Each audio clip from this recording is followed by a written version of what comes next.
Burma's leaders are promising to bring home hundreds of thousands of Rohingyas who fled a brutal military crackdown. But the government led by Nobel laureate Aung San Suu Kyi is taking steps that make their return increasingly unlikely. The areas where the Rohingyas lived in Burma's western Arakan state before the army ousted them are being dramatically transformed. The northern reaches of this region were once a Muslim-majority enclave in the overwhelmingly Buddhist nation. Hundreds of new houses are now being built in villages where the Rohingyas resided, satellite images show. Many of these villages were burned, then flattened and scraped by bulldozers. The new homes are being occupied mainly by Buddhists, some from other parts of Arakan. The security forces are also building new facilities in these areas. A clear picture of the changes on the ground has been elusive, however, because of the restrictions on travel to the region. To document Burma's plans for the Rohingyas, Reuters analyzed satellite photographs of construction work in the region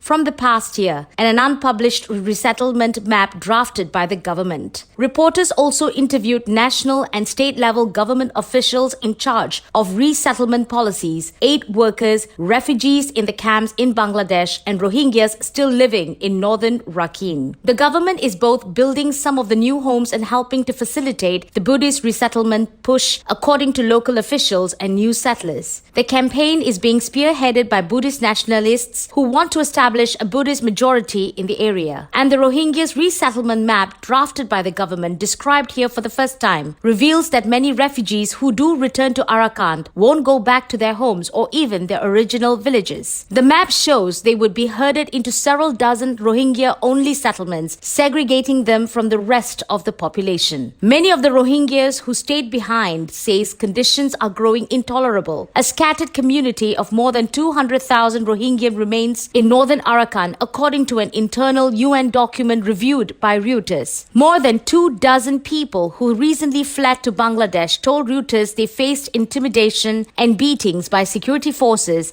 as well as curfews and travel restrictions that made it difficult to work or obtain food. The result is a continued flow of Rohingya into Bangladesh. Almost 15,000 have fled so far this year, according to the United Nations. Yang Hee Lee, the UN Special Rapporteur on Human Rights in Burma, said the Reuters findings showed the actions of the authorities in Burma were making the expulsion of the Rohingya irreversible. The aim, she said, is to change the terrain by removing any remnants of Rohingya villages. For people to go back to their places of origin, identify landmarks to go back to, it's become impossible. The Burmese authorities wanted to get everyone out, she added. Now they've got them out. They're sure they aren't going to give it back to the Rohingyas. December 18 marks the International Migrants' Day. The 2018's International Migrants' Day, titled Migration with Dignity, recognizes that treating every migrant with dignity is one of the fundamental requirements we face before anything else we attempt on migration. Indeed, this inherent dignity is the foundation principle of human rights and criterion for evaluating laws, policies, and government actions. Who is a migrant? There is no uniform definition of a migrant. However, a migrant is generally defined as someone who changes their country of usual residence irrespective of the reason for doing so. There is a difference between a migrant and a refugee. According to the 1951 Convention relating to the status of refugees, the 1951 Refugee Convention, a refugee is a person who, owing to a well-founded fear of being persecuted for reasons of race, religion, nationality, membership of a particular social group, or political opinion, is outside the country of his nationality and is unable, or owing to such fear is unwilling to avail himself of the protection of that country, or who, not having a nationality and being outside the country of his former habitual residence as a result of such events, is unable, owing to such a fear, is unwilling to return to it. Every refugee is a migrant, but not every migrant is a refugee. The 1951 Refugee Convention imposes several obligations upon states in relation to their treatment of refugees. However, the main obligations are much older and are derived from the Universal Declaration of Human Rights, the landmark document that reaffirms human dignity for everyone, everywhere. For example, in Article 14, it states that everyone has the right to seek and to enjoy other countries' asylum from persecution. The refugee crisis affects people from many countries. However, the plight of those arriving from Syria, Afghanistan, Iraq, Pakistan, Eritrea, Nigeria, Iran, and Ukraine Ukraine receives the most attention. It affects a diverse cross-section of ethnic and religious groups too. The one thing that all refugees have in common is that they have found themselves in conflict zones and have had to flee for their lives. Depending on the individual circumstances, some groups of refugees may face extra obstacles that prevent them from accessing the necessary services available to refugees. This is particularly visible in the case of minority groups. The UN estimates that the total number of international migrants has increased from 175 million in 2000 to more than 244 million in 2015. The current refugee crisis, the worst since World War II has ever seen, was over 65 million people forcibly displaced and created an additional 22 million refugees worldwide. Many states have taken more refugees than their infrastructure can comfortably or at all cope with. This is certainly the case in Germany, which has received over 1 million asylum seekers. In 2016 alone, there were 745,545 asylum applications in Germany and over 890,000 in 2015. Despite the generosity of Germany in other states, the demand for safe havens for those fleeing war zones is much greater and very difficult to be satisfied. In response to the refugee crisis and the failing response to it, on December 17, 2018,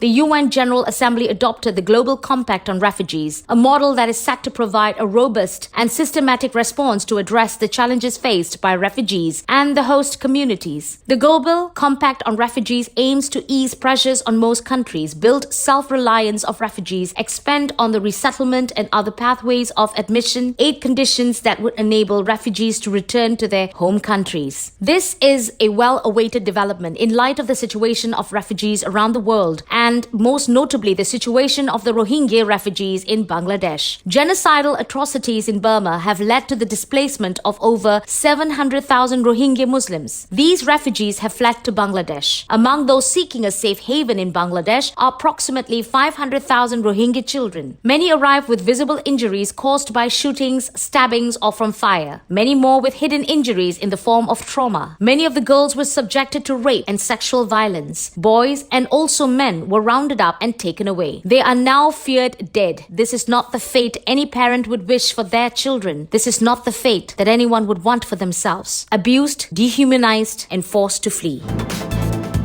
Through all the turmoil and bloodshed that the Rohingya community has had to face, some have found a ray of hope in an inspiring initiative as they rebuild and rehabilitate their lives. Testimony Tailors is a sewing cooperative run by Rohingya women refugees, supported by the Hands for Rohingya Aid project. The women have survived unfathomable tragedies such as rape and witnessing brutal killings and destruction, but the cooperative is already paving the way for restored hope for Rohingya refugees living in camps in Bangladesh. The initiative has enabled the women to gain income selling handmade clothes. Jamila Hanan, project manager of Hands for Rohingya, said, "Seeing these women rebuild their lives after such horrific experiences and creating themselves these beautiful clothes, I find myself frequently shaking my head in disbelief. I'm inspired and amazed at their resilience, perseverance, creativity, and hope." The project has helped the women share their heartbreaking testimonies to the world, with the hope of them being able to gain some form of control over their lives and restore dignity through working for themselves. Sewing machines have been donated by supporters of the project who listened to the women's testimonies and desperately wanted to help. To date, 27 sewing machines have been given to the Rohingya women, many of whom already knew how to sew. The charity set up a website for free in support of the Testimony Tailors initiative to enable them to expand the venture through an online shop. Customers can purchase their clothes to be given as gifts to other Rohingya refugees. All profits from the online shop go directly to the Rohingya women in a move to provide self-sufficiency and a way for them to get involved in something which could bring them new skills and hope for the future. Tasmina, 17, was one of the earliest recipients of a sewing machine. "I try to bring my art into my sewing. It looks nice. People also like it. They tell me it looks beautiful. That is why I do art. And my mind is able to focus more too," she said. Documentary filmmaker Shafiur Rahman first revisited the camps back in January 2017 to speak to the Rohingya refugees about their horrific ordeals fleeing Myanmar. Many of the women he spoke to had suffered extreme human rights rights abuses and were deeply traumatized, with girls as young as 14 speaking out against being abused. The women Rahman spoke to said that they had no reason to hide their faces if it meant telling the world what had happened to them. Each of the women shows great courage, resilience, and strength despite having had to face some of the most harrowing experiences a woman could face. According to Rahman, what this cooperative demonstrates is that people in the Rohingya camps are hungry to get on with their lives. It is wrong to view refugees as just inert recipients of aid. Their lives have been turned upside down, and doing work enables them to restore some semblance of normality. They don't want handouts, they want to work. He continued, even more significant is that a lot of these women have had incredibly traumatized experiences, and having a supportive community around you in the form of a cooperative helps you to cope with that. Being able to provide for yourself and your family restores some sense of control and some hope that you have control over your destiny. Anwara, a 16-year-old Rohingya refugee and one of the younger survivors in the group of women, notes that her life has changed for the better since joining the sewing group. Having received this sewing machine, I can earn some income. I can sew my own clothes too, she explained. With my income, we can buy food,